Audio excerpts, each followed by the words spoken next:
Welcome back to another episode of Infidelity Tales Lab. We're thankful for your continued viewership.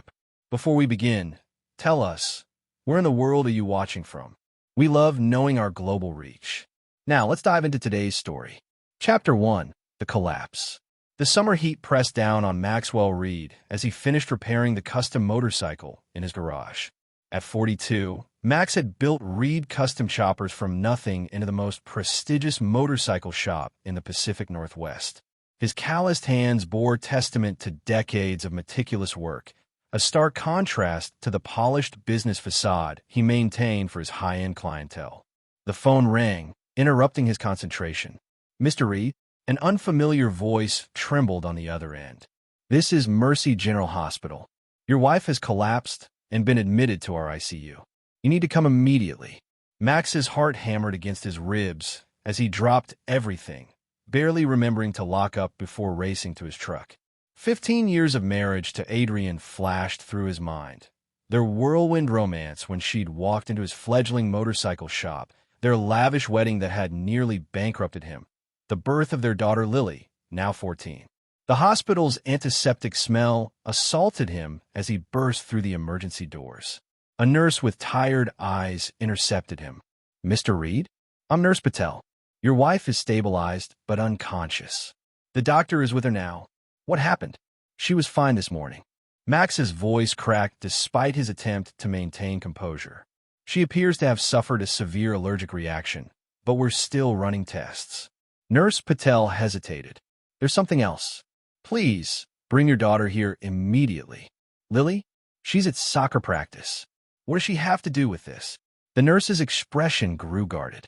"The doctor believes your daughter may have information relevant to your wife's condition." Confused and increasingly anxious, Max called Lily's coach and arranged to pick her up. During the tense drive back to the hospital, Lily fidgeted nervously, her soccer uniform still grass-stained from practice. "Dad, is Mom going to be okay?" Her voice was small, fragile.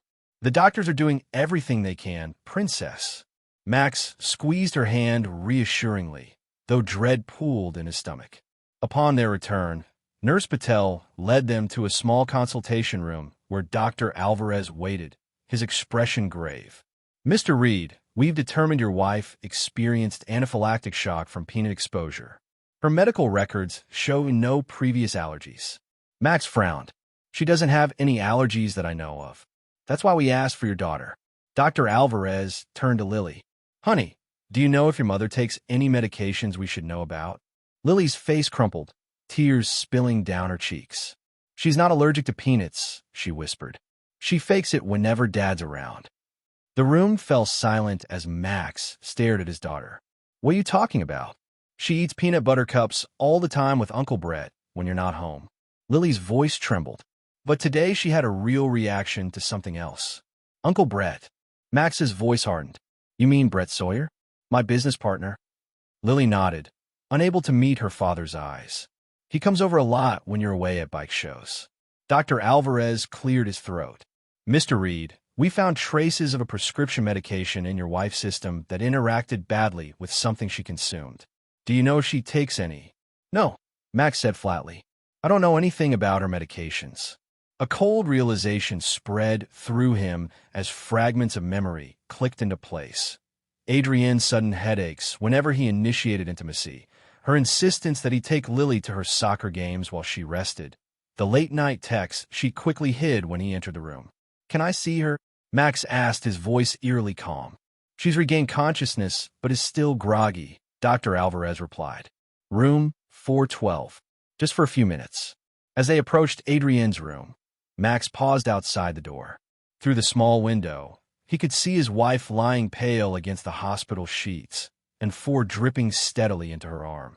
Beside her sat Brett Sawyer, his head bowed as he clutched Adrienne's hand. "Lily, wait here," Max instructed, his tone brooking no argument. What Max witnessed upon entering the room left him speechless. Brett was pressing his lips to Adrienne's hand, whispering words Max couldn't hear. A diamond bracelet, one Max had never seen before, glinted on Adrienne's wrist. "Max!"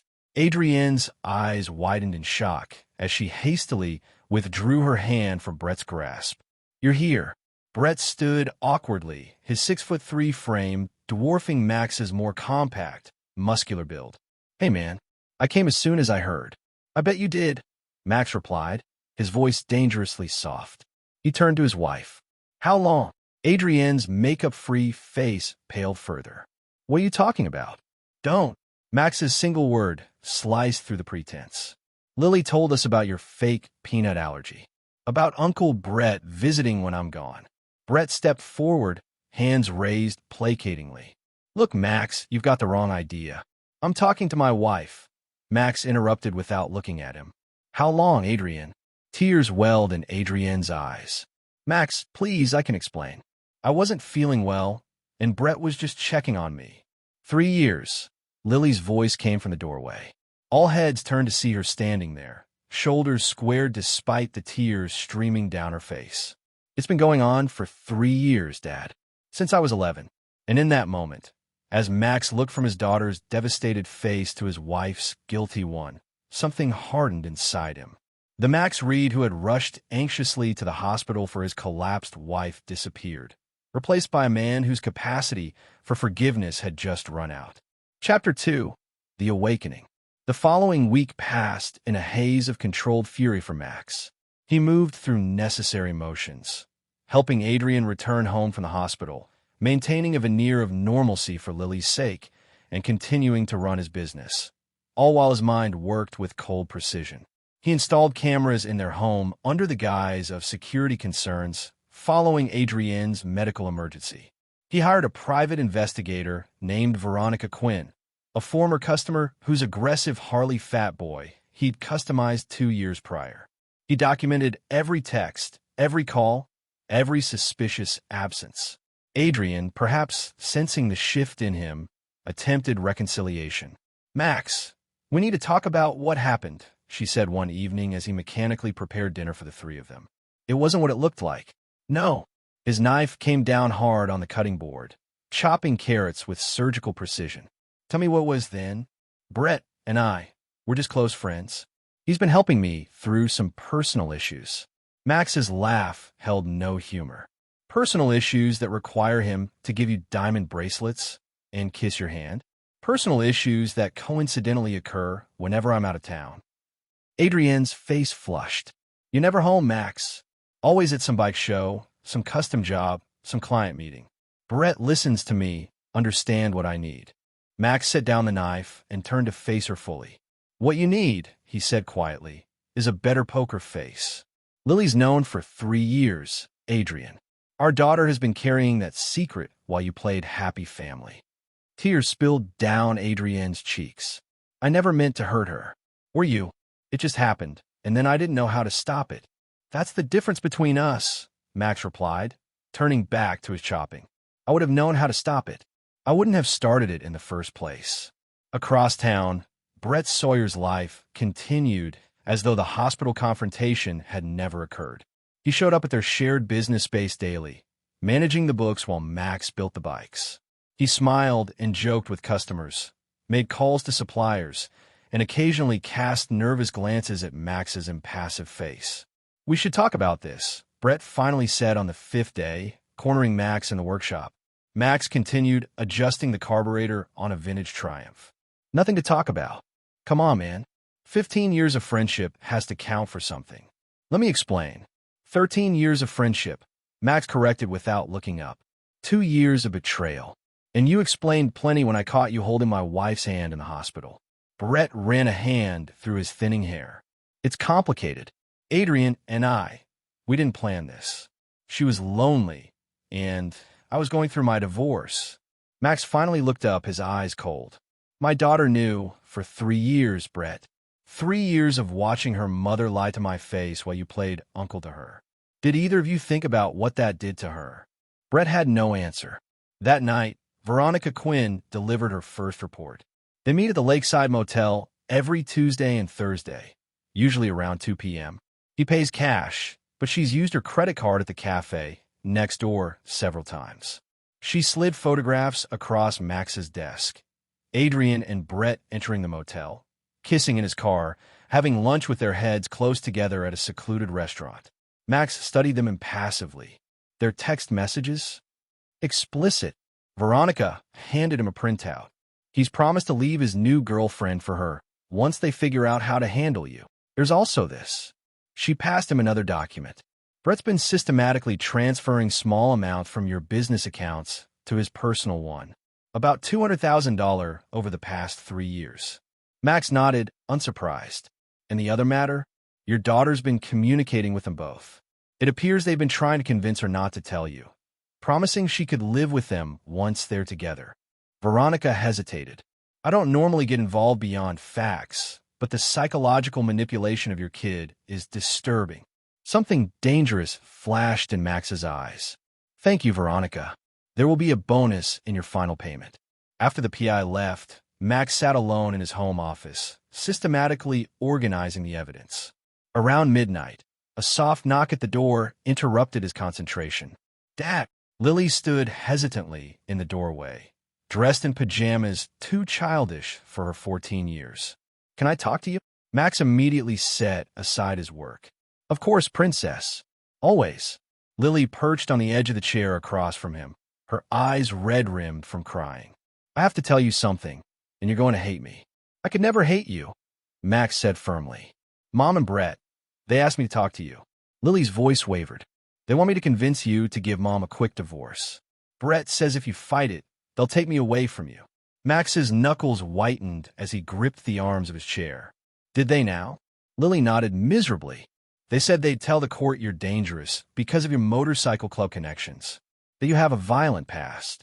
Max's past before Reed Custom Choppers wasn't something he discussed often. The rough neighborhood he'd grown up in, the street fights, the brotherhood that had both protected and endangered him. He'd left that life behind before meeting Adrian, but he'd never hidden it completely. And what did you tell them? Max asked quietly. I said I'd think about it. Lily looked up, tears streaming down her face.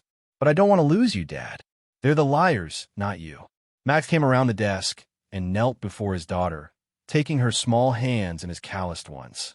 Listen to me, Lily. No one is taking you away from me.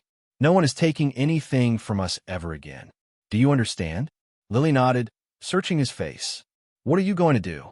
I'm going to protect what's mine, Max said simply. And I need you to trust me, even when things get complicated. Can you do that? Yes, Lily whispered. Good girl. Max brushed her hair back from her face. Now, I need you to do something for me. I need you to pretend, just for a little while, that you're helping them. Tell them you'll talk to me about the divorce. Can you do that? Understanding dawned in Lily's eyes. You're setting a trap. Max smiled grimly. I'm teaching them about consequences. Now go get some sleep, princess. Things are going to change soon. After Lily left, Max picked up his phone and made a call to a number he hadn't dialed in almost 20 years. Wolf, he said when a gruff voice answered. It's Hammer. I need to cash in that favor. Chapter 3, The Strategy. 3 days after Lily's revelation, Max sat across from Pierce Harrington, the most ruthless divorce attorney in the state. Despite the unseasonable heat, Harrington wore a three-piece suit, his silver hair immaculately styled. Let me be clear, Mr. Reed, Harrington said, reviewing the evidence Max had provided. You have more than enough here to ensure a favorable divorce settlement. Your wife's infidelity, the business partner's embezzlement. These are straightforward cases. Max leaned forward. I'm not interested in straightforward. I want comprehensive. Harrington's eyebrow arched. Meaning I don't just want to win the divorce. I want them to regret ever thinking they could take what's mine. A slow smile spread across the attorney's face. Now that's a strategy one can work with. Tell me what you have in mind. Later that day, Max met with Dylan Wolf Rodriguez, his former motorcycle club brother, who now ran a private security firm staffed almost entirely by veterans and former club members. They sat in Wolf's Spartan office, surrounded by monitors displaying various client locations. Your guy's not careful, Wolf observed, showing Max surveillance footage of Brett meeting a man in a parking garage. He's been talking to this character, small-time loan shark named Carson Webb. Borrowed $50,000 last month. Gambling? Max asked. Wolf shook his head. Nah, looks like he's trying to liquidate assets and disappear. The embezzlement from your business was just the beginning, my guess. He and your wife are planning to run once they've bled you dry through the divorce. Max's expression hardened. Not happening. What do you need from me, brother? Wolf asked, his loyalty to his former club made unwavering despite the decades between them. Protection for Lily, surveillance on them both, and Max hesitated. I need access to Brett's boat. Wolf didn't ask questions. That had always been their way. Consider it done. Over the next week, Max's plan took shape with methodical precision. During the day, he maintained his routine, working at the shop, caring for Lily, and treating Adrian with a detached politeness that clearly unnerved her. Nights were spent in careful preparation, building the web that would ultimately trap them both. On Tuesday, Adrian approached him in the kitchen after Lily had gone to bed. I spoke with a mediator today, she said, attempting casualness. About the divorce. They think we could settle this amicably for Lily's sake. Max nodded thoughtfully. That's interesting timing. Lily mentioned something similar, that you and Brett wanted a quick settlement. Adrian paled slightly. She's upset and confused. We just want what's best for everyone, including the part where you threaten to take my daughter if I don't cooperate. Max's voice remained conversational, but his eyes were cold. Max, I would never. Save it. He turned back to the dishes he'd been washing. I've spoken with my attorney. You'll have papers by the end of the week. Adrienne's relief was palpable. Thank you. I know this isn't easy, but it's better for everyone if we just move forward. Max said nothing, merely continued methodically cleaning each plate and setting it in the rack to dry. The next day, Brett approached him at the shop, his confidence obviously bolstered by Adrienne's report. Max, I want you to know that Adrienne and I never meant for things to happen this way. We're prepared to be fair about the business. Fair, Max repeated, setting down the wrench he'd been using. You steal from me for 3 years, sleep with my wife, manipulate my daughter, and now you want to be fair? Brett's face reddened. Look, we all make mistakes. I'm willing to buy out your share of the business at market value. You can start fresh somewhere else. Max studied his former friend for a long moment. You know what, Brett? You're right. It's time we all moved forward. He extended his hand. No hard feelings. Surprise flickered across Brett's face before he cautiously accepted the handshake. I'm glad you see it that way. Life's too short for grudges, Max said with a smile that didn't reach his eyes. In fact, why don't you and Adrian take my cabin reservation this weekend? I booked it months ago for our anniversary, but obviously that's not happening now. Seems a shame to waste it. Brett's eyes widened at the unexpected offer. Are you serious? Absolutely. Lily's got a soccer tournament anyway. I'll text you the details. Max turned back to the motorcycle he'd been repairing. Consider it a peace offering. That night, Max finalized the last details with Wolf and Pierce Harrington. The attorney had filed special motions under seal, ensuring Brett and Adrian wouldn't be notified until the exact moment Max needed them to be. Wolf's team had completed their surveillance, documenting not only the affair, but also Brett's meetings with various shady characters as he attempted to gather cash. You sure about this timeline? Wolf asked as they reviewed the plan. Seems tight. It has to be, Max replied. They're planning to run with everything. My business, my money, my daughter. This ends now. As he drove home that night, Max reflected on the path that had led him here. He had built his life carefully after leaving his troubled past behind. The legitimate business, the respectable marriage, the comfortable home. He had trusted Brett, loved Adrian, created a safe world for Lily. And they had conspired to destroy it all. Max Reed had walked away from violence once. He had chosen a different path, believing he could leave the darkness behind. But as he pulled into his driveway, he embraced a simple truth. Some betrayals can never be forgiven. Some debts can only be paid in full. Chapter 4. The Deception. The lakeside cabin stood isolated among towering pines, its weathered exterior belying the luxury within. Max had purchased it 5 years earlier as an investment property, renting it to wealthy vacationers while occasionally using it himself for family getaways. Now, as Brett's sleek Mercedes pulled up the gravel drive, the cabin served a different purpose. I still can't believe Max just gave us his anniversary reservation, Adrian said, stepping out of the car. She wore a new sundress, her blonde hair freshly highlighted for the occasion. Brett popped the trunk, retrieving their bags and an expensive bottle of champagne. He's finally accepted reality. Makes our lives easier if he goes quietly. Inside, the cabin exceeded their expectations. Vaulted ceilings, a stone fireplace, panoramic windows overlooking the pristine lake. A handwritten note sat on the kitchen counter beside a gift basket. "Enjoy your weekend. Consider this my parting gift," Adrian read aloud. "Sign, Max." Brett snorted. Guess he's trying to ease his conscience. Or he's finally growing up. Adrian set down the note. After all these years of being married to a man who never outgrew his motorcycle obsession, it's refreshing to see some maturity. They spent the afternoon exploring the property, drinking the champagne on the private dock, and finalizing their plans for after the divorce.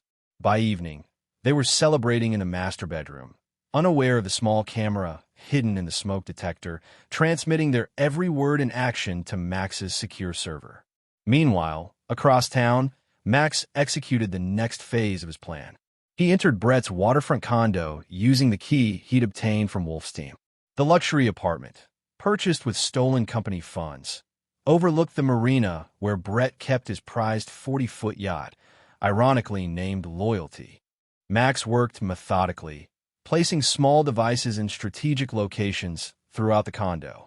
In Brett's home office, he accessed the computer using the password Lily had casually obtained weeks earlier. Brett had foolishly typed it in front of her, never considering the observant teenager might remember it. The files confirmed everything the PI had discovered and more.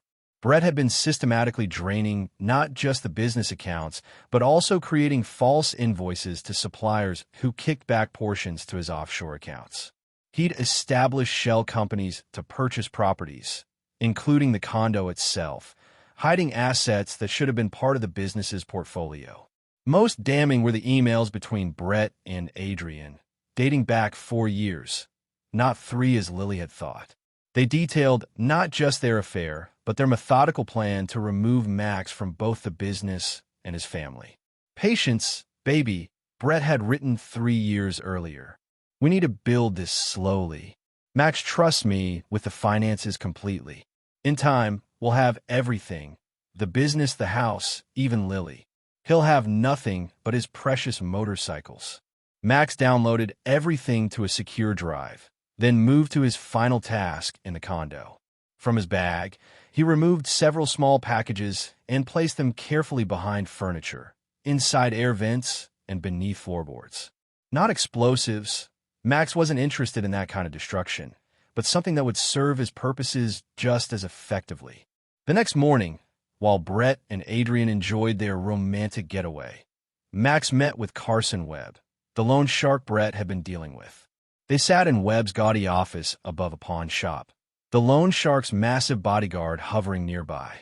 "I don't know you," Webb said suspiciously. "Why should I discuss my client?" Max placed a thick envelope on the desk. "Because Brett Sorg doesn't have the money to pay you back, but I do." Webb's eyes narrowed as he counted the cash. "This is only half. The rest comes when you tell me exactly what he needed the money for, and what he offered as collateral." Webb hesitated only briefly before greed won out. Said he needed it to pay off some gambling debts before his new girlfriend found out. Offered his boat as collateral. Said it was fully paid off, worth twice what he was borrowing. Max smiled thinly. "The boat is registered to our business, not to him personally. He has no right to offer it as collateral." Webb's face darkened. "That lying son of a—" "I'll pay off his debt," Max interrupted. "In exchange for these." He slid a document across the desk. "Sign over any claim to the boat to me, and provide a statement about your dealings with Brett." "Why would I do that?" Webb asked, though his eyes kept returning to the remaining cash in Max's hand. "Because otherwise, I'll report you for lending against fraudulent collateral. My guess is you don't need that kind of attention from authorities."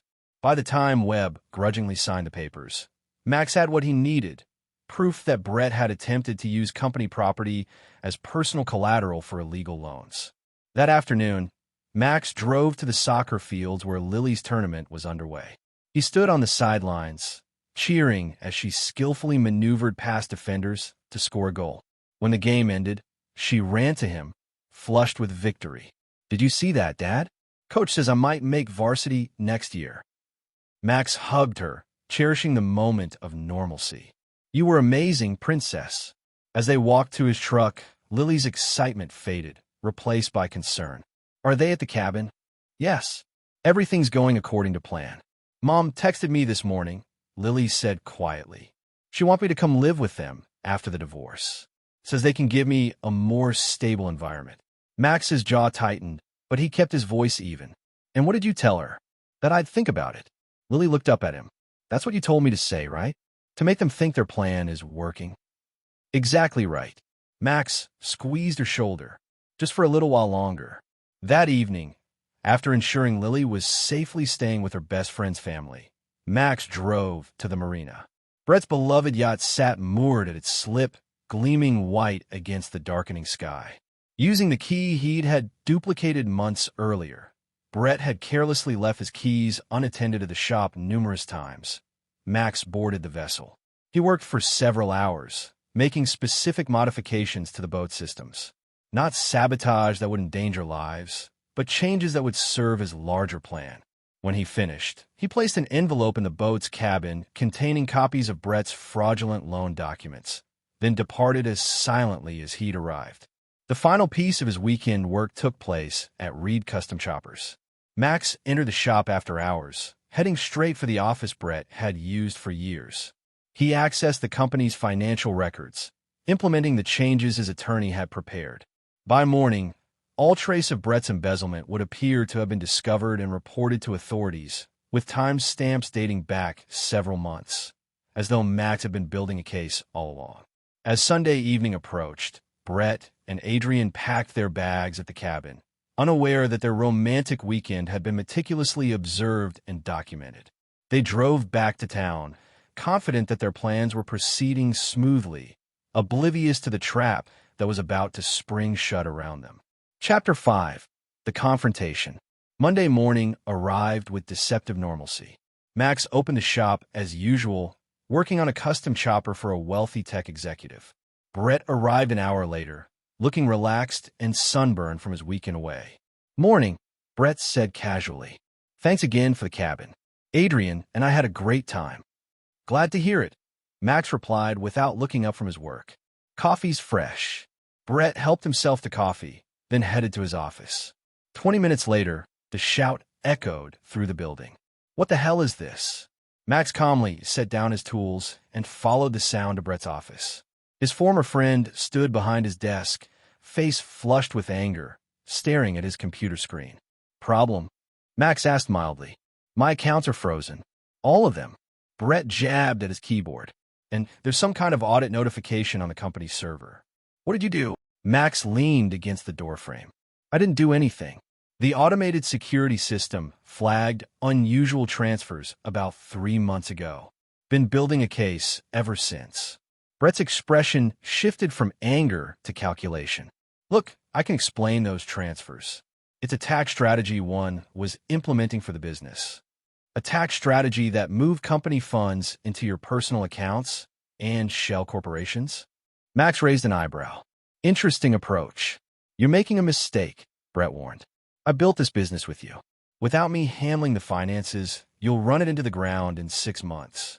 Max stepped into the office, closing the door behind him. "Here's what's going to happen, Brett. You're going to sign over your share of the business to me at a fair market value, minus the $200,000 you embezzled, of course. You're going to hand over the keys to your condo, which was purchased with company funds. And you're going to stay the hell away from my daughter." Brett's laugh held no humor. "You've lost your mind. I'm not signing anything. And when I'm done, I'll have this business, your house, and your daughter will be calling me Dad, while you're working as a mechanic at some second-rate garage." "I figured you'd say that." Max placed a thumb drive on the desk.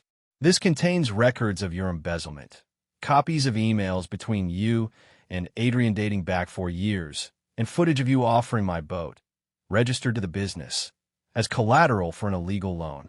The color drained from Brett's face. "You're bluffing. The police have already received copies." Max continued, as though Brett hadn't spoken. "So has the IRS. Piers Harrington filed motions this morning documenting your fraud as part of my divorce proceedings. Oh, and Carson Webb signed a statement about your loan and its fraudulent collateral. He wasn't happy to learn the boat wasn't actually yours to offer. Brett sank into his chair. You can't prove any of this. Already have. Max's voice hardened. You tried to steal my business, my money, and my daughter. Now you'll lose everything. Adrian will never stand for this, Brett said, desperation entering his voice. We'll fight you together. Max smiled coldly. Adrian received her own set of papers this morning. By now, she knows everything, including your side piece in Portland who you've been visiting on your business trips. The one you text when Adrian's asleep beside you. Brett's eyes widened. How did you? You left your phone unlocked on your desk 2 weeks ago. Careless. Max headed for the door. The agreement's on your desk. Sign it and get out of my shop within the hour, or the FBI gets a call about your offshore accounts. Your choice. Across town, Adrian sat shell-shocked in her kitchen, surrounded by legal documents delivered by Piers Harrington's assistant. Divorce papers citing irrefutable evidence of her 4-year affair. Financial records showing Brett's systematic theft from Max's business. Most devastating were the printed text messages between Brett and a woman named Tiffany, filled with explicit content and promises of a future together. When her phone rang, Adrian answered automatically, still numb from the revelations. Did you get the papers? Max asked without preamble. Max, we need to talk about this, Adrian pleaded. It's not what it looks like. It's exactly what it looks like, Max replied. A 4-year affair, conspiracy to commit fraud, and plans to take my daughter.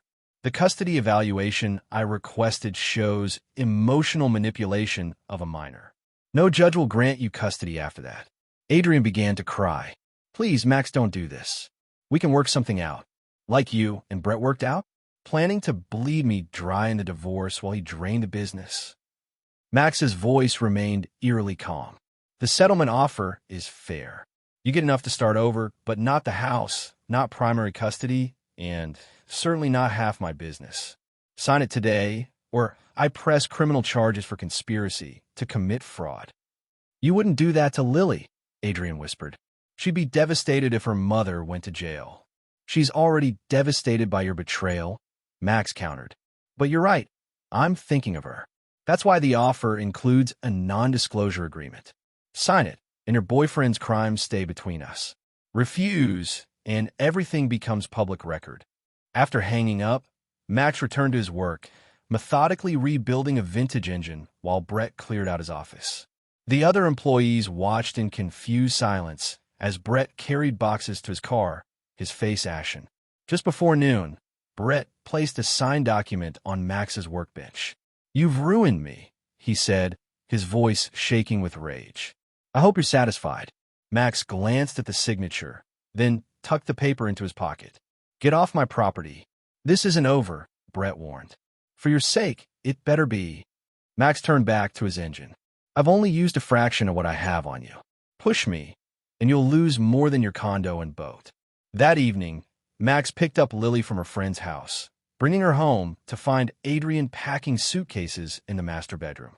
Mom, Lily stood in the doorway, watching her mother frantically shoving clothes into bags. Adrian looked up, her eyes red from crying. Lily, baby, I'm going to be staying with a friend for a while. Your father and we're getting divorced. I know, Lily said quietly. You and Brett have been planning it for a long time.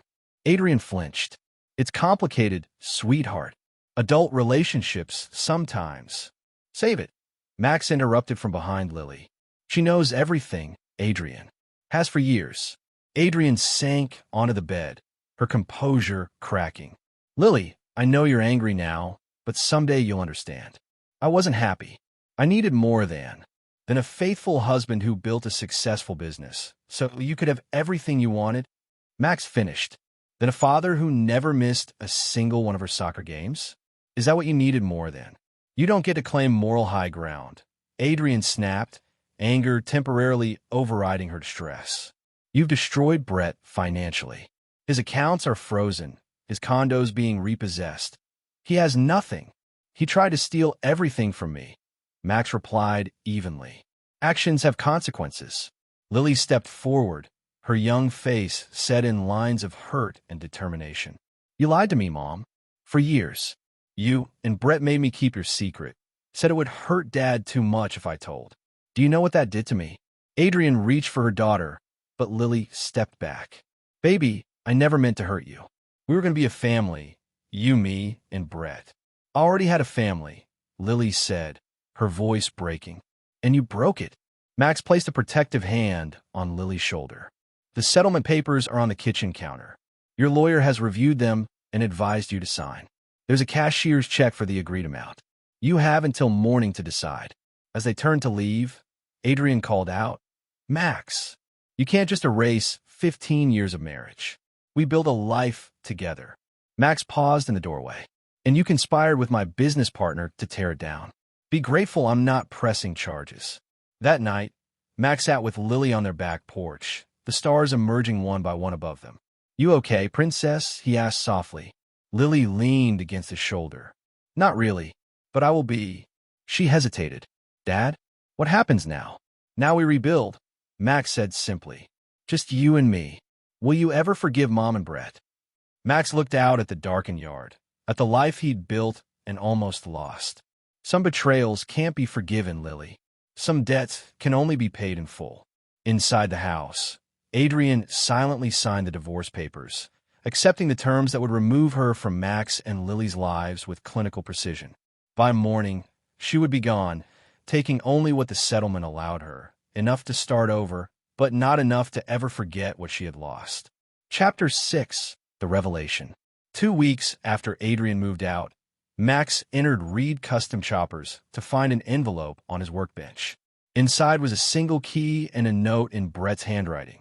You won. Happy now. The key belonged to Brett's prized yacht, the boat he'd obtained through creative accounting of company funds and had attempted to use as collateral for his illegal loan. Max pocketed both items and continued his day as normal, overseeing the work of the 3 skilled mechanics he'd recently hired to help with the expanding business. Without Brett's financial manipulation, the shop's true profitability had become apparent, allowing Max to grow his team and take on more high-end clients. That evening, after ensuring Lily was settled at home with her homework, Max drove to the marina. Brett's yacht, now legally Max's property, sat in its slip, gleaming under the security lights. Using the key, Max boarded the vessel, conducting a thorough inspection of the modifications he'd made weeks earlier. As he worked, his phone buzzed with a text from an unknown number. You think you've won, but you have no idea what's coming. We're not finished. Max studied the message, recognizing Brett's typical phrasing. He sent no reply, simply continued his methodical inspection of the boat, ensuring everything was in place for what would come next. The following day, Pierce Harrington called with news. Brett Sawyer filed a countersuit this morning, claiming you fabricated evidence of embezzlement to force him out of the business. Max had expected this. Let him. The paper trail goes back 3 years. Every transfer, every fake invoice, every shell company, it's all documented. He's also alleging you sabotaged his personal property and hacked his accounts. The attorney's tone remained professional, but curiosity edged his voice. Anything I should know about? I access company property using company credentials, Max replied carefully. The boat is registered to Reed Custom Choppers, not to Brett personally. As for his accounts, he left his passwords in company files. Nothing illegal about reviewing company documents. Harrington clearly didn't believe the careful phrasing but continued. His new attorney is Wallace Bennett. Aggressive but sloppy. I've beaten him 4 times in court. Keep me updated, Max said before hanging up. That weekend, while Lily attended a sleepover, Max drove to a secluded fishing spot 2 hours from town. Wolf waited for him, sitting on the tailgate of his battered pickup truck, smoking a cigar. Thought you quit, Max commented, nodding at the cigar. Wolf shrugged. Special occasions only. He handed Max a folder. Everything you asked for. Bank records, internet history, phone logs. Your ex-wife and ex-partner have been busy. The contents confirmed what Max had suspected.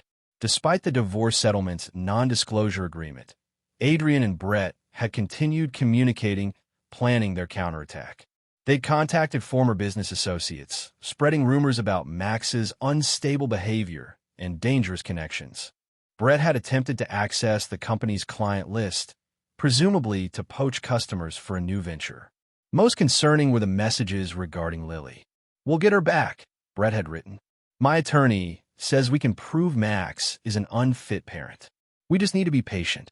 Max's expression hardened as he read. "They never learn." Wolf studied his old friend. "What's the play here, Hammer?" In the old days, problems like this would have disappeared permanently. "I'm not that man anymore," Max replied, though his tone lacked conviction. Wolf raised an eyebrow. "No. From where I'm sitting, you're setting up something that goes way beyond legal remedies." Max was silent for a long moment, watching an osprey circle above the lake. "They try to take everything from me, Wolf. My business, my money, my daughter. They manipulated Lily, made her keep their secrets. Now they're still plotting, still threatening what's mine." His voice hardened. "I gave them a chance to walk away. They chose war instead." "Just making sure you're clear on what you're doing," Wolf said, grinding out his cigar. "Once this goes into motion, there's no pulling back." "I'm clear," Max assured him. "Are your men ready?" Wolf nodded. "Everything's in place. Just give the word." The next week passed in a strange calm. Max ran his business, attended Lily's soccer practices, and maintained the appearance of a man moving forward with his life. Beneath the surface, however, the machinery of his plan continued to advance with relentless precision. On Friday evening, Lily approached him as he prepared dinner. "Dad, can I ask you something?" "Always, princess. Are you really going to take Mom's money?" Brett told his friend that you're trying to leave Mom with nothing, and it's not fair. Lily's expression showed her confusion. "He said you're being cruel." Max set down the knife he'd been using to chop vegetables. "What friend did Brett tell this to? And how do you know about it?" Lily shifted uncomfortably. "He told Mr. Carson at soccer practice yesterday. I heard them talking when I was getting water." "Carson Webb was at your soccer practice?" Max's voice remained calm, but alarm bells rang internally. The loan shark had no legitimate reason to be anywhere near his daughter. "He said he was there to watch his niece, but I don't know any Webb girls on the team." Lily frowned. "Dad, what's going on?" Max chose his words carefully. "Brett borrowed money from Carson Webb. Money he couldn't repay? Now Webb is pressuring him, and Brett is trying to blame me for his problems. Is that why Mom keeps calling? She left 3 messages today about money. Your mother received a fair settlement," Max explained. "More than fair, considering what she and Brett tried to do. If she's having financial problems, that's between her and Brett." The next morning, Max made a call to Lily's soccer coach, arranging for her to stay with the coach's family for the weekend. Ostensibly so Max could handle urgent business matters, but in reality, to ensure his daughter's safety as the final phase of his plan unfolded. After dropping Lily off, Max drove to the marina. Brett's yacht, technically now Max's property, was scheduled for a sea trial with potential buyers that afternoon. Brett had arranged the showing despite no longer legally owning the vessel, another desperate attempt to generate cash. Max boarded the boat an hour before the scheduled showing, making final adjustments to the modifications he'd installed weeks earlier. As he worked, his phone rang. Veronica Quinn, the PI. "They're on the move," she reported. "Adrian just picked up Brett at his motel." Based on their conversation in the parking lot, they're heading to the marina to meet Webb and the potential buyers. "And the packages I had you place in their vehicles?" "Activated and transmitting. We're recording everything." Max ended the call and completed his preparations. Then he disembarked, driving to a vantage point overlooking the marina where he could observe without being seen. 30 minutes later, Brett arrived with Adrian, Carson Webb, and a well-dressed couple presumed to be the potential buyers. From his position, Max watched through binoculars as Brett proudly showed off the yacht, gesturing expansively as he touted its features. Max sent a text to Wolf. "They're all aboard. Proceed." Minutes later, 2 police cruisers pulled into the marina parking lot, followed by a black SUV with federal government plates.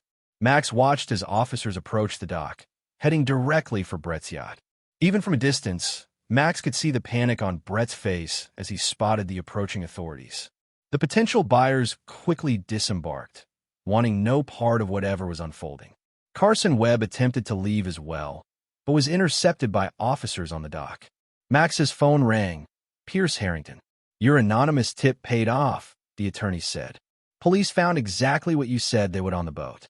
Brett, Adrian, and Webb are being taken into custody now. What the authorities found was damning. In the hidden compartments Max had identified in his earlier inspection, police discovered a substantial quantity of illegal substances. The packages Max had placed in their vehicles weeks earlier weren't drugs. They were GPS trackers and recording devices that had documented Brett and Webb's conversations about using the yacht for smuggling operations. The truth was more complex than authorities initially understood. Brett, desperate for cash after losing his stake in the business, had turned to Webb not just for loans, but for a more lucrative partnership. Webb had connections to drug suppliers, and Brett had the perfect transport vehicle, a luxury yacht that rarely drew scrutiny. Adrian, facing financial reality after her divorce settlement, proved insufficient for the lifestyle she'd envisioned, had joined their scheme.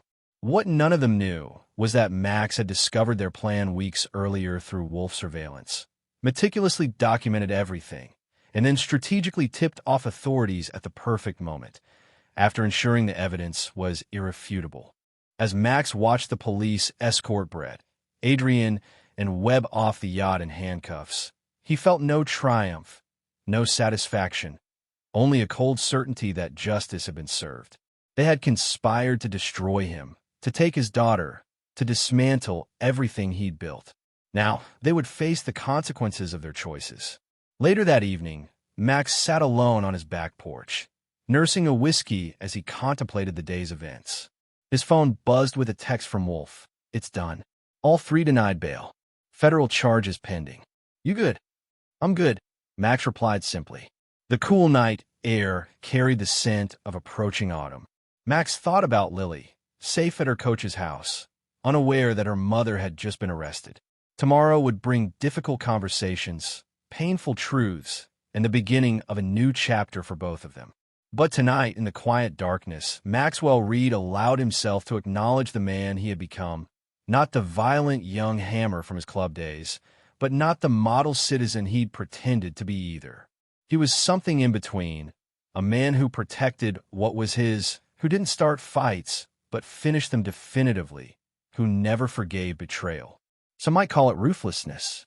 Max called it justice. Chapter 7. The Aftermath. 6 months after the arrests, the media frenzy had finally begun to subside. The case had captivated the public. A respected businessman and his ex-wife caught in a drug smuggling operation with a known loan shark. The salacious details of infidelity, embezzlement, and revenge had fueled endless speculation and gossip.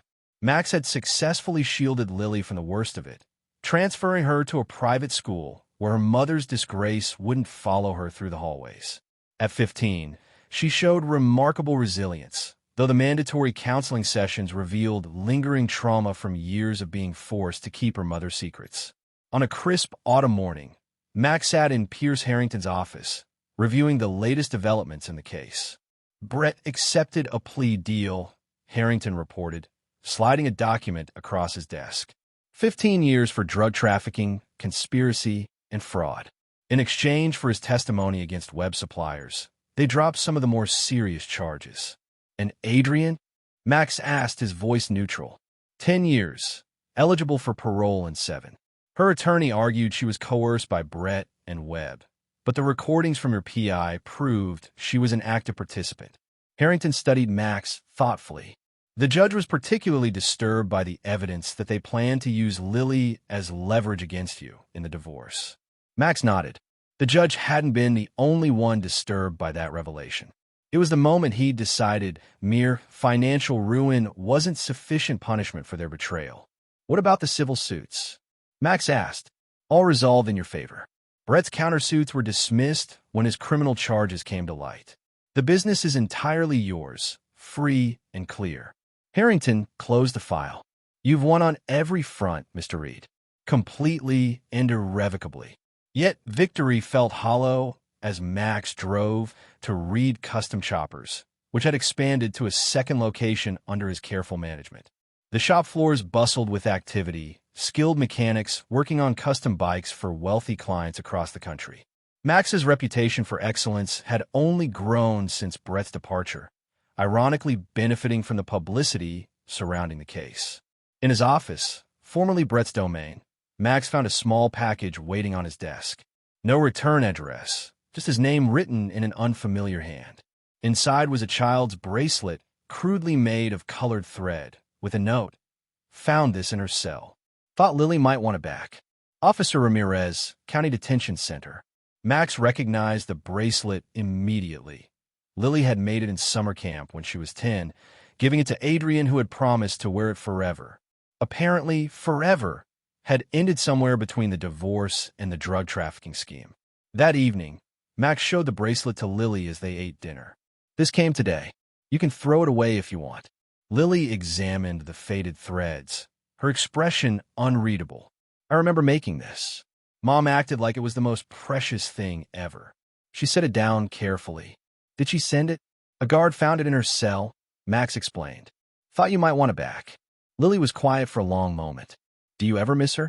Mom, Max considered the question carefully. I miss who I thought she was, he finally answered. The woman I married, the mother I thought you had. But that person wasn't real.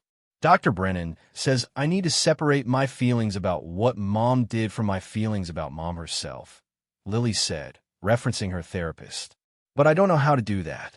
Neither do I, Princess. Max reached across the table to squeeze her hand. We just take it one day at a time. Later that night, after Lily had gone to bed, Max received an unexpected visitor. Detective Laura Sandoval stood on his doorstep, her expression professional but troubled. Mr. Reed, sorry to disturb you so late. May I come in? Max led her to his living room, offering coffee, which she declined. Detective Sandoval had been the lead investigator on Brett and Adrienne's case, thorough and uncompromising in her pursuit of evidence. I'll be direct, she said, sitting rigidly on the edge of his couch. We've received new information about your ex-partner's smuggling operation. What kind of information? Max asked, keeping his expression neutral. Information suggesting the drugs found on the yacht were planted.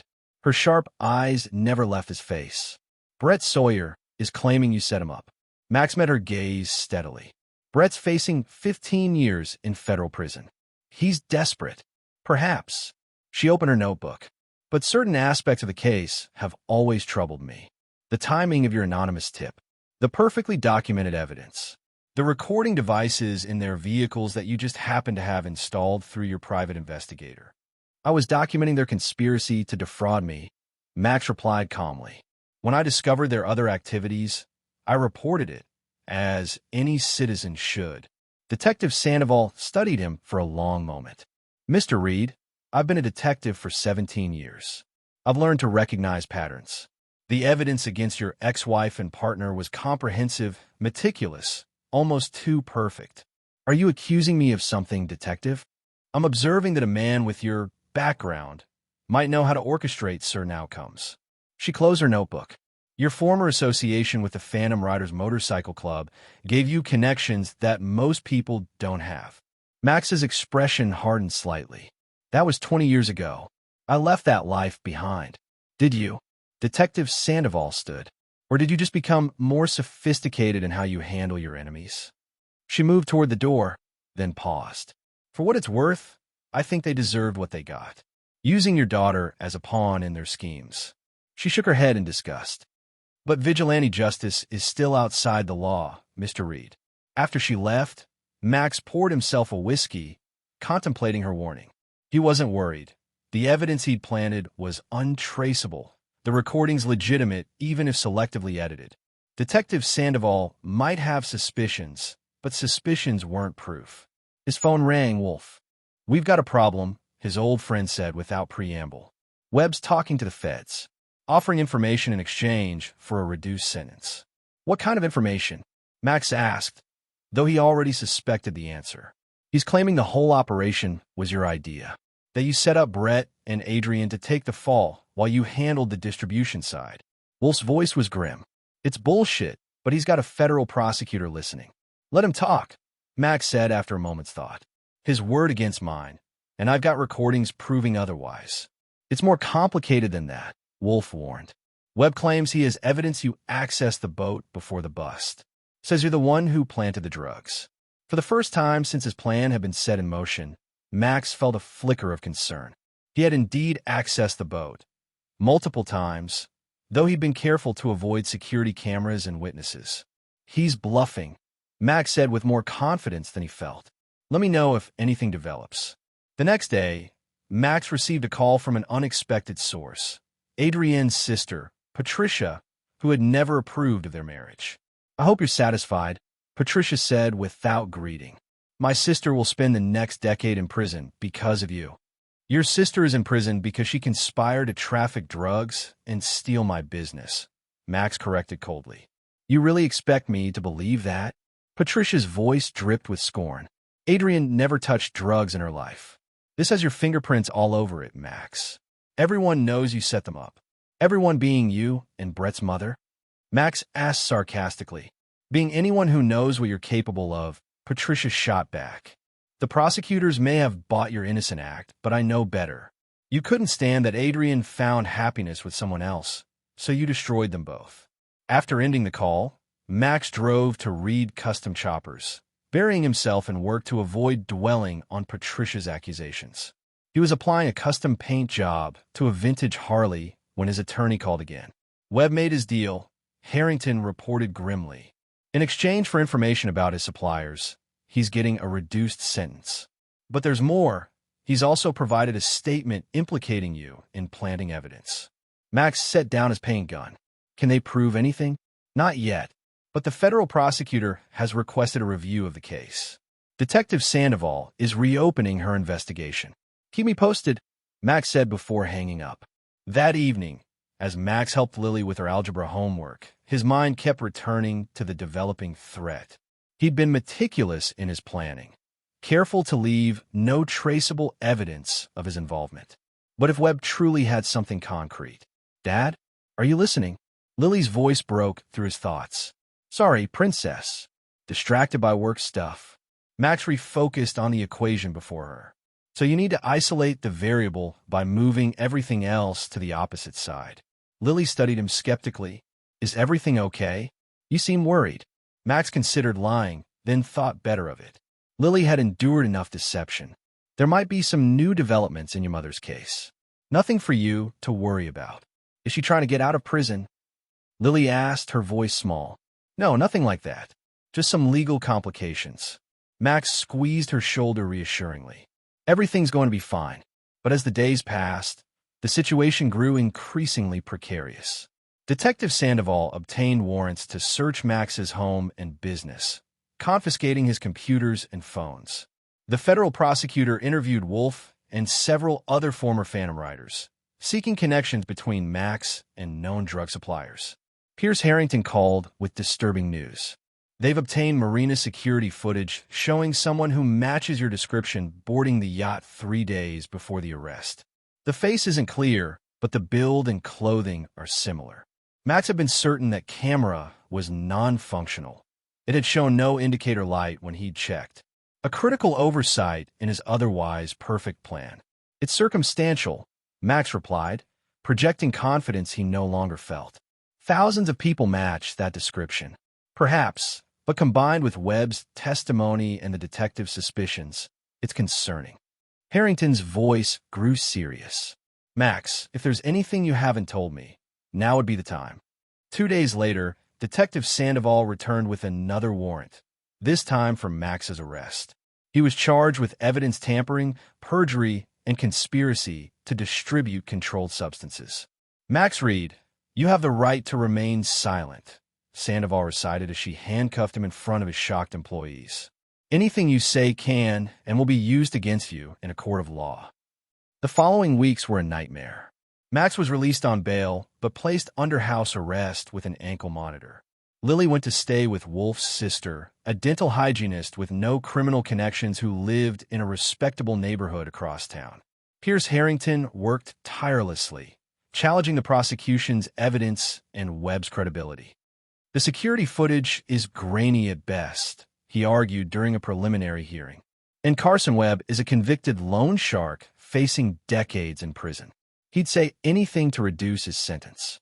But the federal prosecutor was building a compelling case. They found traces of Max's DNA on the yacht in areas near where the drugs had been hidden. A former Phantom Rider, seeking to reduce his own sentence on unrelated charges, claimed Max had approached him about obtaining illegal substances. Worst of all, they discovered payments from one of Max's offshore accounts, established years earlier as a tax shelter for his legitimate business, to a shell company linked to Webb's operation. Max had no recollection of authorizing such payments, but the evidence seemed irrefutable. "They're framing me," Max insisted during a strategy session with Harrington. "Brett or Webb must have accessed my account somehow." "The transactions date back 18 months, Harrington pointed out. "That's a year before your wife's hospitalization, before you had any reason to target Brett." For the first time, Max began to consider the possibility that he'd been outplayed at his own game. Had Brett anticipated Max's discovery of the affair? Had he been laying groundwork to implicate Max if his own schemes were exposed? The evidence continued to mount. A search of Max's garage uncovered a burner phone containing texts that appeared to coordinate drug pickups. His fingerprints were found on financial documents linking him to Webb's operation. As his trial date approached, Max faced an impossible choice: maintain his innocence against increasingly damning evidence, or accept a plea deal that would send him to prison but for a significantly reduced sentence. 10 years, eligible for parole in 5, Harrington reported after meeting with the prosecutor, in exchange for a full confession and testimony against any remaining members of Webb's network. "And if I refuse?" Max asked. "We go to trial, where you face up to 30 years if convicted."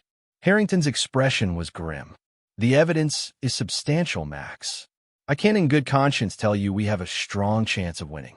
That night, confined to his home by the ankle monitor, Max sat on his back porch staring at the stars, the same stars he'd contemplated with Lily months earlier while promising they would rebuild their lives together.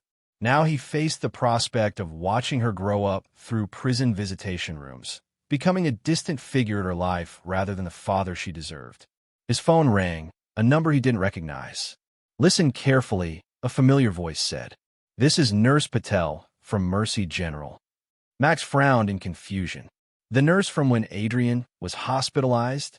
"Yes. We haven't much time," she continued urgently. "There's something you need to know about your wife's admission that day." Chapter 8. The Vindication. Nurse Patel's revelation changed everything. Speaking hurriedly, she explained that she'd been reviewing old medical records for a hospital audit when she noticed inconsistencies in Adrienne's case. "Your wife wasn't admitted for an allergic reaction initially," she explained. "The first responders reported symptoms consistent with drug toxicity. But when Dr. Alvarez arrived, the diagnosis was changed to anaphylaxis." "Why are you telling me this now?" Max asked, struggling to understand the significance. "Because Dr. Alvarez was just arrested for falsifying medical records for several patients with connections to Carson Webb." Her voice lowered. "And because I saw Brett Sawyer speaking with him before he changed your wife's diagnosis. I didn't think anything of it then, but with recent news reports." After the call ended, Max immediately contacted Pierce Harrington, relaying the nurse's information. The attorney was cautiously optimistic. "If we can prove Brett had Dr. Alvarez falsify Adrienne's medical records, it establishes a pattern of deception and conspiracy that predates your alleged involvement." Harrington's legal mind was already constructing a defense. "It could support our claim that you're being framed." The following days brought a flurry of activity as Harrington's team investigated this new lead. They discovered that Dr. Alvarez had indeed falsified numerous medical records for patients connected to Webb's operation, creating medical explanations for injuries or conditions actually caused by drug use or violence. More crucially, financial records revealed payments from one of Brett's shell companies to an offshore account linked to Dr. Alvarez. The transactions coincided with Adrienne's hospitalization and several other suspicious medical incidents. Armed with this information, Harrington requested an emergency hearing. "Your Honor," New evidence has come to light that directly contradicts the prosecution's timeline and suggests my client is the victim of an elaborate frame-up orchestrated by the very individuals who testified against him. The judge, initially skeptical, became increasingly attentive as Harrington presented the evidence of Dr. Alvarez's corruption and his connection to Brett and Webb. Furthermore, Harrington continued, "We have reason to believe that the offshore account allegedly used by Mr. Reed to finance drug operations was actually compromised by Mr. Sawyer, who had access to all of Mr. Reed's financial information as his business partner." The prosecution requested time to investigate these new allegations, and the judge granted a 2-week continuance. During that time, Max remained under house arrest, but for the first time since his arrest, he felt a glimmer of hope. Wolf visited one evening, bringing dinner and updates from his network of contacts. "Alvarez is talking," he reported, "trying to save his own skin by giving up everyone he worked with, including Brett and Webb." "And Adrian?" Max asked, picking at his food without appetite. Wolf's expression darkened. "She knew everything, Max. According to my source in the prosecutor's office, Alvarez claims she was fully aware of the drug operation for at least 2 years. She wasn't just cheating with Brett. She was his partner in every sense." The revelation shouldn't have hurt after everything that had happened, but Max felt a fresh wave of betrayal. Not just an affair, but a criminal conspiracy that had been operating right under his nose for years. "What about Lily?" he asked quietly. "Did she know about the drugs?" "No," Wolf said firmly. Alvarez was clear on that. They kept the kid completely in the dark about that part. She only knew about the affair. Small comfort, but comfort nonetheless. 2 days later, Detective Sandoval arrived at Max's home unannounced. She declined to sit when offered, standing rigidly in his living room with a conflicted expression. "The investigation has taken a new direction," she said without preamble. "Dr. Alvarez has provided compelling evidence that Brett Sawyer and Carson Webb were operating their drug business long before you had any reason to suspect your wife's infidelity." Max waited, saying nothing. "Furthermore, forensic accounting has identified sophisticated intrusions into your financial accounts dating back 3 years, intrusions that appear to originate from devices registered to Brett Sawyer." She met his eyes directly. "The prosecutor is re-evaluating the charges against you." "Am I still a suspect?" Max asked. "You're a person of interest in an ongoing investigation," Sandoval replied carefully. "But the narrative has shifted significantly." The detective's visit was followed by a call from Harrington with even better news. "The judge has granted our motion to remove your ankle monitor pending further proceedings." The prosecution isn't opposing it, which speaks volumes about the direction their investigation is taking. Over the next week, the case against Max crumbled rapidly. Forensic analysis of the marina security footage revealed subtle evidence of digital manipulation. The figure boarding the yacht had been digitally inserted using sophisticated software. The burner phone found in Max's garage contained trace DNA from Brett Sawyer alongside Max's fingerprints, suggesting it had been planted. Most damning of all, Adrian broke her silence, offering a full confession in exchange for consideration in her sentencing. She admitted that she and Brett had been planning to frame Max for over a year, systematically creating false evidence to deploy if their initial scheme to take his business through divorce failed. "They executed the contingency plan when you uncovered the affair," Harrington explained during their final strategy meeting. "Brett had been skimming from the business for years, creating a paper trail that would implicate you in money laundering if necessary. When you caught them and secured the divorce settlement, they moved to Plan B, framing you for drug trafficking. Using the same drugs they were actually trafficking," Max observed with grim irony. "Exactly. They planted evidence in your home and vehicles, manipulated financial records to show connections between you and Webb's operation, and created a fictional scenario where you orchestrated everything as revenge for their affair." Harrington shook his head in grudging admiration. It was elaborate and might have worked if not for Nurse Patel's conscience. 3 days later, the prosecutor formally dropped all charges against Max. In a statement to the press, the U.S. Attorney's Office acknowledged that New evidence conclusively establishes that Maxwell Reed was the victim of an elaborate conspiracy to frame him for crimes committed by his former business partner and ex-wife. Detective Sandoval delivered the official paperwork to Max personally. "I owe you an apology," she said as he signed the final documents. "I was convinced you had orchestrated everything as revenge." "I wanted revenge," Max admitted, "but not like this." Sandoval studied him thoughtfully. "For what it's worth, I believe you, and I'm sorry for what they put you and your daughter through." She hesitated. The system doesn't always get it right, but this time, justice prevailed. As news of Max's exoneration spread, Reed Custom Choppers experienced an unexpected surge in business. Customers drawn by the dramatic story and impressed by Max's resilience. The media, which had eagerly covered his arrest, now painted him as a sympathetic figure, wronged by those closest to him. Through it all, Max focused on rebuilding his relationship with Lily, who had been deeply traumatized by the entire ordeal. Their weekly therapy sessions together gradually helped her process her feelings about both parents, the father falsely accused and the mother who had participated in the frame-up. Dr. Brennan says it's okay to still love Mom while hating what she did, Lily told him one evening as they worked together in the garage, rebuilding a vintage motorcycle as a father-daughter project. "But I don't know if I can ever forgive her." Max handed her a wrench, considering his response carefully. "Forgiveness is your choice, Princess. No one can tell you what's right for your heart." "What about you?" Lily asked, adjusting a bolt with growing confidence. "Will you ever forgive them?" Max thought about Brett and Adrian, serving their sentences in federal prisons. About the years of deception, the manipulation of his daughter, the calculated attempt to destroy him completely. About how close they had come to succeeding. "Some betrayals can't be forgiven," he said finally. "Some debts can only be paid in full." Lily nodded, seeming to understand something fundamental about her father. His capacity for love matched only by his capacity for justice when those he loved were threatened.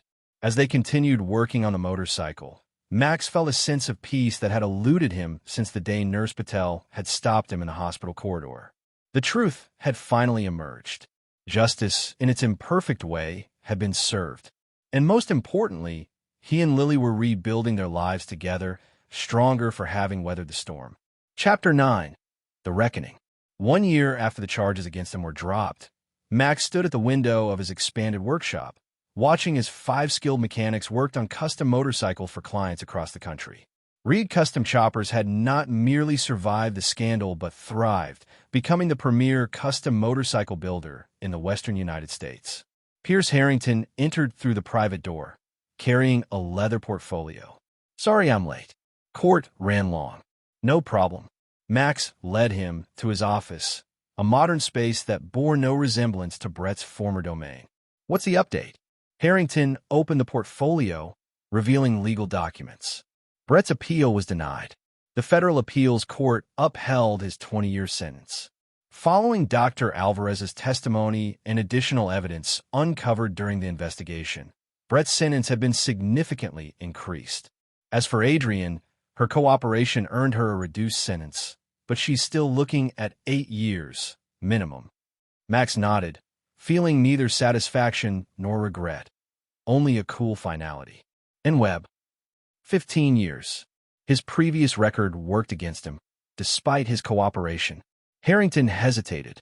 "There's one more thing.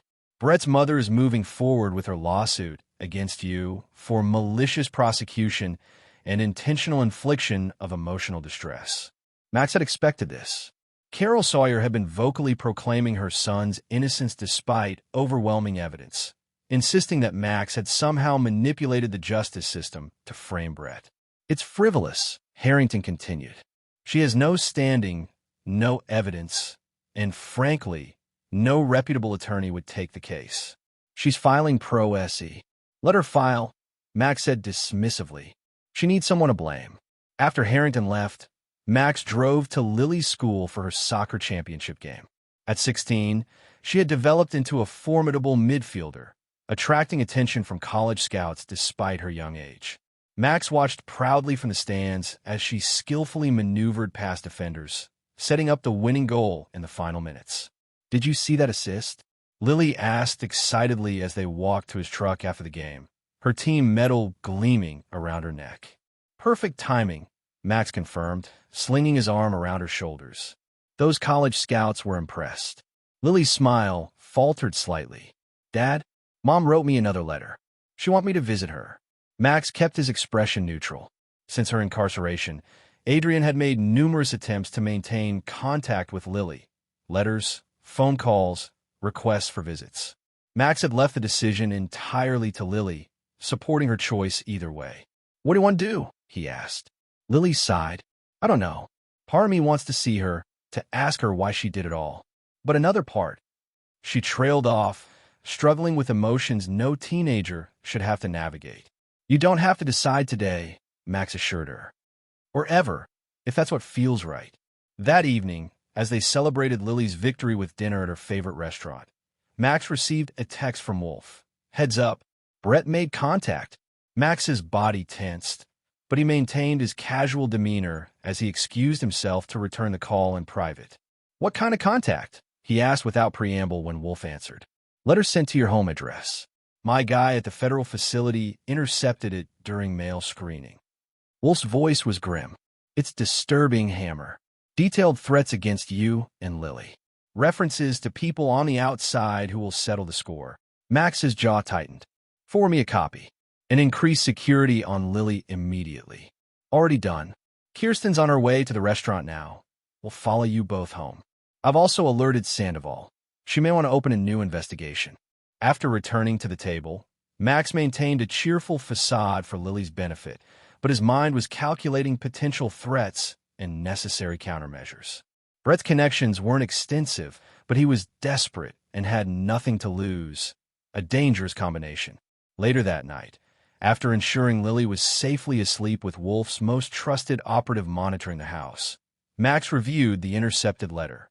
Brett's handwriting had deteriorated in prison, but his hatred came through clearly in every vicious sentence. "You think you've won," Brett had written, "but you have no idea what's coming. People you've never met are going to make you pay for what you did to me. And your precious daughter? She'll learn what it feels like to lose everything, just like I did." Max forwarded the letter to Detective Sandoval with a brief message. "Thought you should see this. Concerns for my daughter's safety." Her response came within minutes. "Received. Taking seriously. Will contact federal marshals and prison authorities. Suggest immediate security precautions." Over the next week, Max implemented comprehensive security measures. He installed state-of-the-art systems at both home and business, arranged for Lily to be accompanied by plainclothes security whenever he couldn't be with her personally, and adjusted his own routines to become less predictable. Detective Sandoval visited his shop to update him on the investigation. The prison has placed Sawyer in restricted communication status and is reviewing all his previous correspondence. So far, we've identified 3 potential outside contacts, former associates with criminal records. "Names?" Max asked. Sandoval hesitated, then apparently decided Max had earned the right to know. "Victor Reyes, former cellmate from Brett's DUI stint 5 years ago. Released last month from a separate sentence. Gregory Phelps, cousin with multiple assault charges. And Lisa Tanner, former girlfriend with ties to local drug networks." Max committed the names to memory, planning to have Wolf run deeper background checks.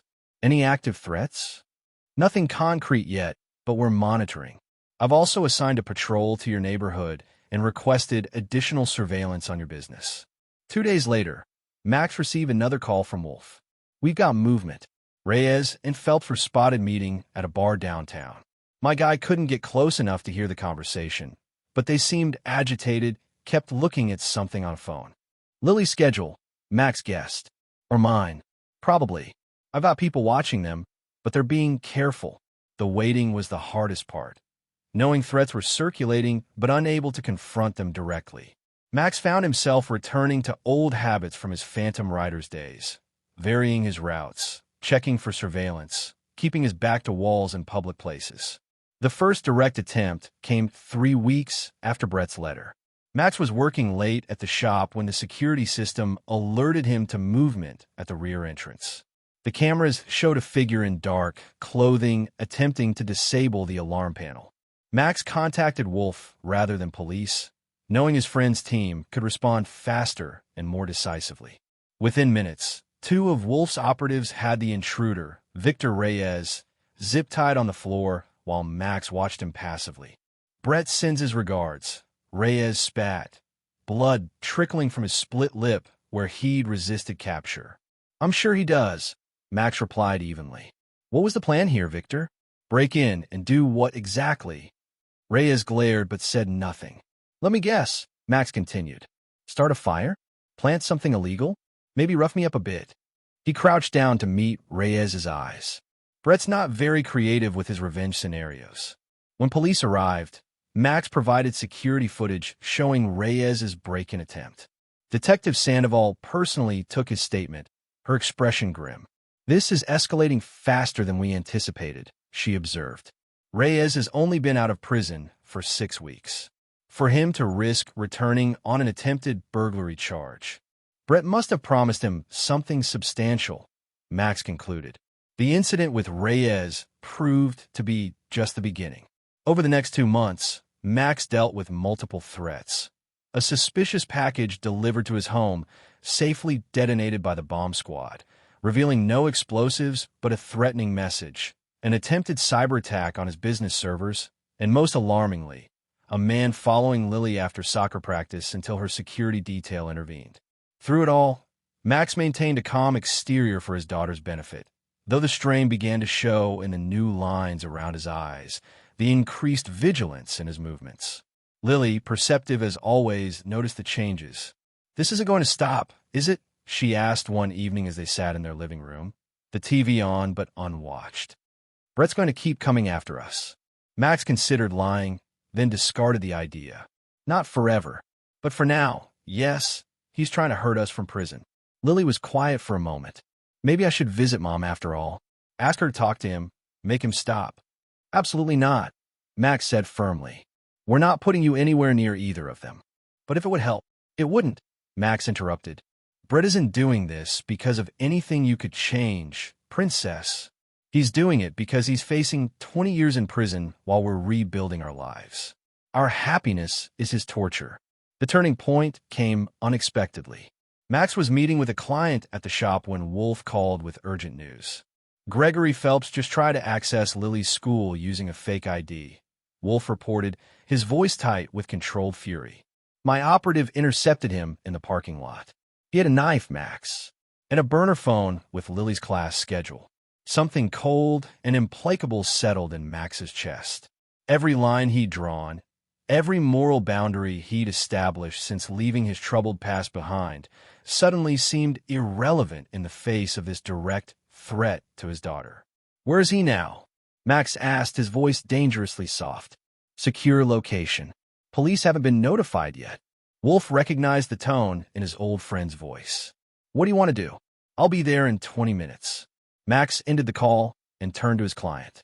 "Family emergency. We'll have to reschedule." The secure location was a remote warehouse owned by one of Wolf's shell companies.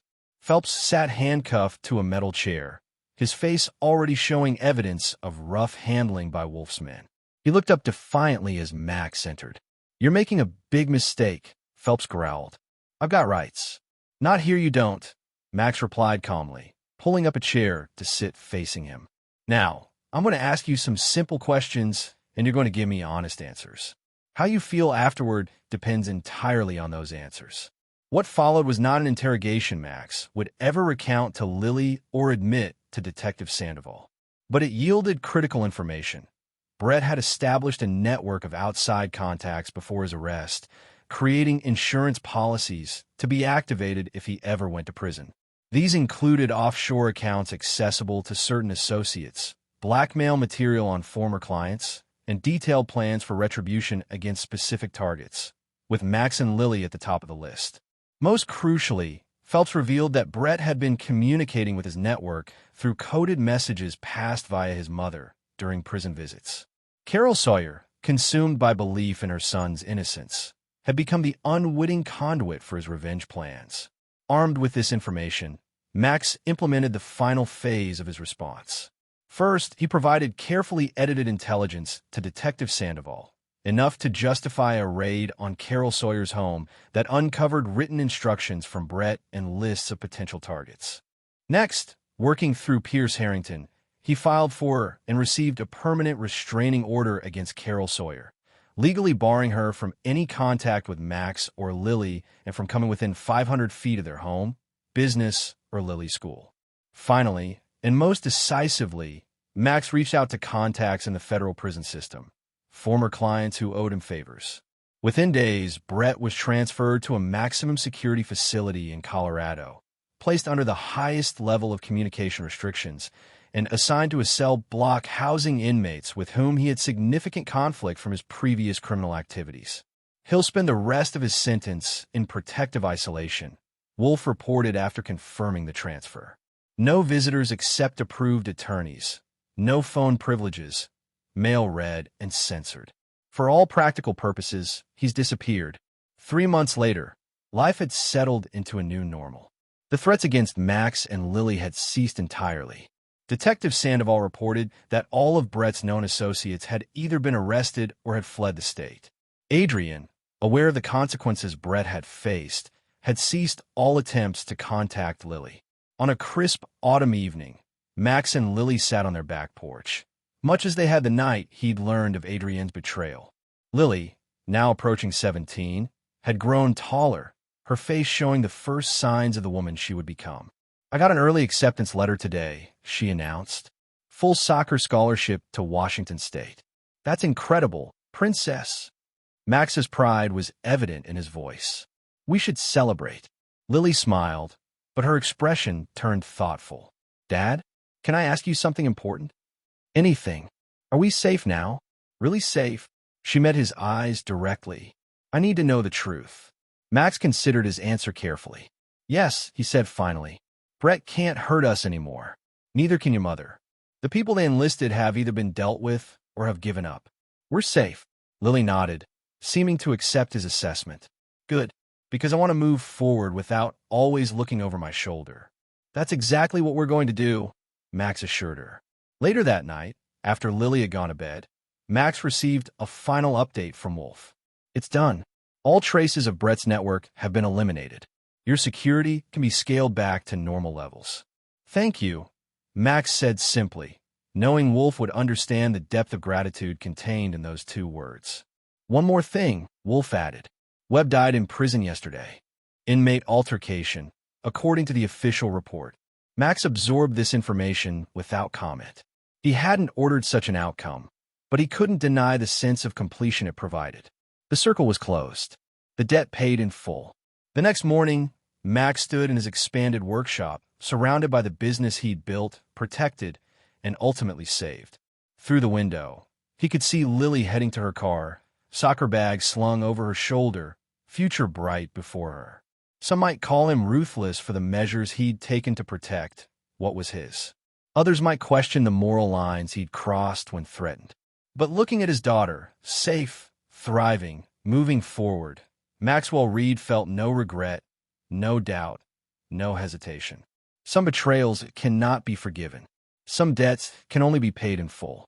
And some men are willing to ensure that payment is collected, regardless of the cost. In the end, that was the truest measure of Maxwell Reed. Not what he would give for those he loved, but what he would take from those who threatened them. And he would do it all again in a heartbeat. And there you have it. Another story comes to an end. What did you think?